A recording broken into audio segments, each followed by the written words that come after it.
కేసీఆర్ని కూడా చిరంజీవి పరామర్శించారు. కేసీఆర్ ఆసుపత్రిలో ఉన్న సమయంలో మరి అప్పుడు బీఆర్ఎస్లో చేరుతున్నాడా? అంటే రేవంత్ రెడ్డిని మర్యాదపూర్వకంగా కలిస్తే కాంగ్రెస్ వైపు చిరంజీవి చూస్తున్నాడా? మరి అంతకు ముందే కేసీఆర్ను కూడా కలిసి పరామర్శించొచ్చారు. వాస్తవంగా రేవంత్ రెడ్డి ముఖ్యమంత్రి అయ్యాక చిరంజీవి రేవంత్ రెడ్డి కన్నా ముందు కేసీఆర్ని కలిశారు. ఎందుకంటే ఆసుపత్రిలో ఉంటే అంటే కేసీఆర్ని కలవడంతో రాజకీయంగా బీఆర్ఎస్ వైపు మెగాస్టార్ చూస్తున్నాడా సో అని మన కంక్లూజన్ రాగలమా? ఇప్పుడు కొన్ని పద్ధతులు ఉంటాయి. ఇప్పుడు శుభకార్యాలకు అన్ని పార్టీల నాయకులు అన్ని పార్టీలకు వెళ్తారు, అన్లెస్ వాళ్ళు ఫ్రెండ్లీ టర్మ్స్లో లేకపోతే మినహా. సో ఏదైనా సందర్భం వచ్చినప్పుడు పరామర్శిస్తూ ఉంటారు, కలుస్తూ ఉంటారు. సో కొత్తగా పదవి వచ్చినప్పుడు అభినందిస్తూ ఉంటారు, జన్మదినానికి కూడా శుభాకాంక్షలు తెలుపుతూ ఉంటారు. సో ఇవన్నీ కూడా సాధారణంగా జరిగేటువంటి హ్యూమన్ జెస్చర్స్. సో మనకు ఇది ఈవెన్ కేసీఆర్ను వెళ్ళి రేవంత్ రెడ్డి కూడా కలిసి వచ్చారు. అంటే బీఆర్ఎస్ వైపు రేవంత్ రెడ్డి చూస్తున్నాడా, లేదు తనకు కాంగ్రెస్ పార్టీకి బీఆర్ఎస్ మద్దతు ఇవ్వబోతుందా, రేవంత్ కేసీఆర్ను కలవడాన్ని ఎలా అర్థం చేసుకోవాలి అన్నామనుకోండి, ఏం చెప్పాలి నేను?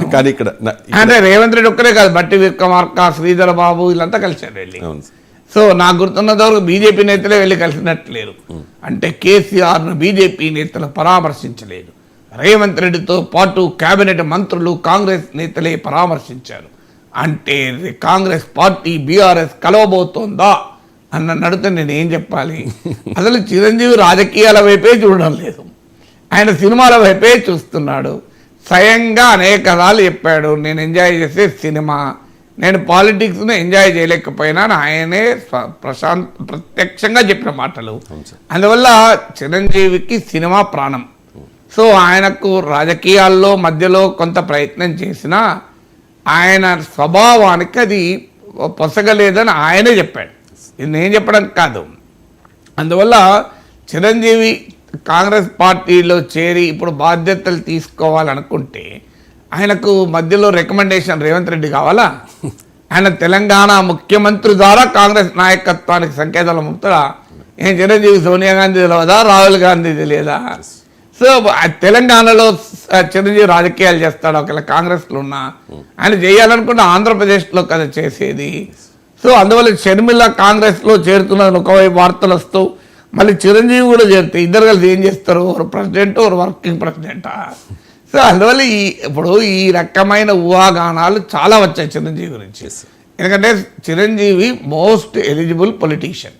ఆయన రాజకీయ పార్టీ విఫల ప్రయోగం కావచ్చు, ఆయన రాజకీయ నాయకుడిగా విజయం సాధించకపోవచ్చు, కానీ తెలుగు ప్రజల అత్యంత ఆదరాభిమానాలు చూరగొన్న ఒక హీరో, అనుమానం లేదు అందులో కదా.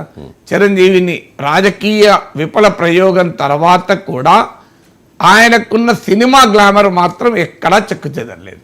సో ఆయన మధ్యలో రాజకీయాలకు పోయి వచ్చిన, రాజకీయాల్లో ఆయన ప్రయోగం ఒక హాస్యాస్పదంగా మిగిలిన, ఆయన మధ్యలో రాజకీయాలను వదిలేసిన తీరు చాలామందికి అభ్యంతరకరంగా ఉన్నా, ఇలాంటి కారణాలు ఏమున్నా చిరంజీవి ఇప్పటివరకు మీరు 3 సార్లు అన్నారు విఫల ప్రయోగం ప్రజారాజ్యం పార్టీ అని చెప్పి. అంటే సఫల ప్రయోగమా? అంటే ప్రజారాజ్యం ఉందా ఇప్పుడు? లేదు సార్, అంటే 18 సీట్లు లేదు, 18% కాదని నేను రాజకీయంగా విప్లవం తొందరపడి పార్టీని విలీనం చేశారు కానీ లేదు అంటే 2019లో ప్రజారాజ్యం ప్రయోగం అన్నాను నేను. లేదు, అదే వాస్తవంగా చిరంజీవికి అద్భుతమైన స్పందన వచ్చిందని లెక్క. 71 లక్షల ఓట్లు, 18 సీట్లు. అందువల్ల ఆయన బ్రహ్మాండమైన ఓటింగ్ వచ్చింది. రాజకీయాల్లో ఆయన నిలబడి ఉంటే డెఫినెట్గా ఆయన థర్డ్ పొలిటికల్ ఫోర్స్గా ఇప్పుడు జనసేన కన్నా అనేక రెట్లు బలమైన ఫోర్స్గా ఉండేవారు, అనుమానమే లేదు. అందుకే నేను మొదట్లోనే చెప్పాను, ఆయనకు రాజకీయాలు స్వభావరీత్యా పసకలేదు అని. అందువల్ల ఆయన ఆ పార్టీ వెళ్ళి కాంగ్రెస్లో విలీనమైనాక నేను దాని విఫల ప్రయోగం అనకుండా అద్భుతంగా విజయవంతం జరిగిన ప్రయోగం అనాలా నేను? సో మీరే చెప్పండి ఏమనాలి? అంటే ప్రజలు ఆదరించారు, కాస్త ఓపిక పట్టి ఉంటే ఓపిక పట్టలేదు కనుక విప్లవ ప్రయోగం అలా అంటారా? ఓపిక పట్టి ఉంటే నిజమే సఫల ప్రయోగం అనేవాడిని. ఓపిక పట్టలేదు కనుకనే ఆ పార్టీ ఇప్పుడు ఎగ్జిస్టెన్స్ లో లేదు కనుకనే అంటున్నా. ఎగ్జిస్టెన్స్లో లేనప్పుడు నేను సఫల ప్రయోగం అంటే నేను పిచ్చోని అవుతాను కదా. Right. సో అందువల్ల ఆయన ఓట్లు రాలేదు, ఆయన పార్టీని కాంగ్రెస్లో విలీనం చెయ్యకముందు నన్ను అడిగితే అది విఫల ప్రయోగం అనేవాడినే కాదు, ఖచ్చితంగా అది సఫల ప్రయోగం, మంచి ప్రయోగం అనేవాడిని. కానీ ఆయన లేదు కదా, పార్టీని తీసుకుపోయి కాంగ్రెస్లో కలిపారు కదా. సో అందువల్ల దాని పట్ల అభ్యంతరాలు ఉన్నవారు కూడా చిరంజీవి పట్ల అభిమానం ఉంటారు. సో అంత ప్రజాభిమానం పొందిన వ్యక్తిని ఏ రాజకీయ పార్టీ కాదంటుంది. అందుకే అల్లూరి సీతారామరాజు విగ్రహావిష్కరణకు భారతీయ జనతా పార్టీ ఆయన ప్రత్యేకంగా ఆహ్వానించి మోడీ పక్కన కూర్చోబెట్టింది. అప్పుడు బీజేపీ వైపుగా మెగాస్టార్ చూస్తున్నాడా అని క్వశ్చన్ మార్కు. ఆ తర్వాత ఆయన ఒక పూర్వ విద్యార్థుల సమ్మేళనంలో తాను రాజకీయాలకు పొసగలేదు కానీ తన తమ్ముడు పవన్ కళ్యాణ్ చేశాడు, ఆయనను ఆదరించని పిలిపివ్వడంతోనే జనసేనలో నాయకత్వాన్ని మెగాస్టార్ తీసుకుంటాడా అని మళ్ళీ ఒక క్వశ్చన్ మార్క్తో వార్త.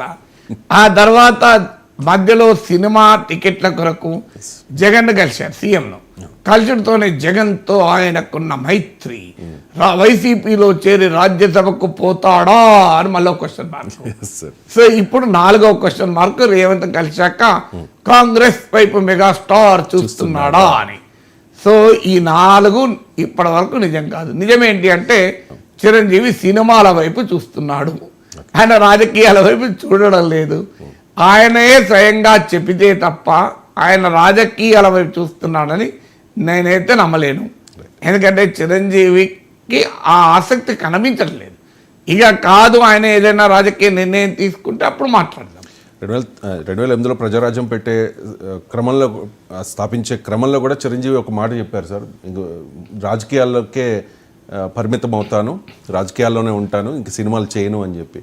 తర్వాత మనసు మార్చుకున్నారు కాబట్టి ఇప్పుడు కూడా ఏదైనా ఇప్పుడు అదే చెప్తున్నాడు కదా, సినిమాలోనే ఉంటాను, రాజకీయాలకు వెళ్ళను కూడా చెప్తున్నాను. అవును సార్. కాబట్టి అప్పుడు మాట మారింది కాబట్టి ఇప్పుడు కూడా మారే అవకాశం ఉంది. నా క్వశ్చన్ ఏంటంటే సార్, స్ట్రైట్గా ఆయనకి పొలిటికల్గా ఇంట్రెస్ట్ లేకపోవచ్చు, మరి తమ్ముడు పవన్ కళ్యాణ్కి మద్దతు ఇవ్వచ్చు కదా. అది ఇవ్వచ్చు కదా, కాదని నేను అంటలేను కదా. అదే సార్, ఇస్తే ఎంతవరకు ఉండే ప్రభావం? ఇచ్చినప్పుడు మాట్లాడదాం. ఇచ్చినప్పుడు మాట్లాడదాం. మీరు ప్రతిదానికి భవిష్యత్తు ఏమవుతుంది అంటే నా ఆన్సర్లు ఉండవండి, నేను జ్యోతిష్యుని కాదు.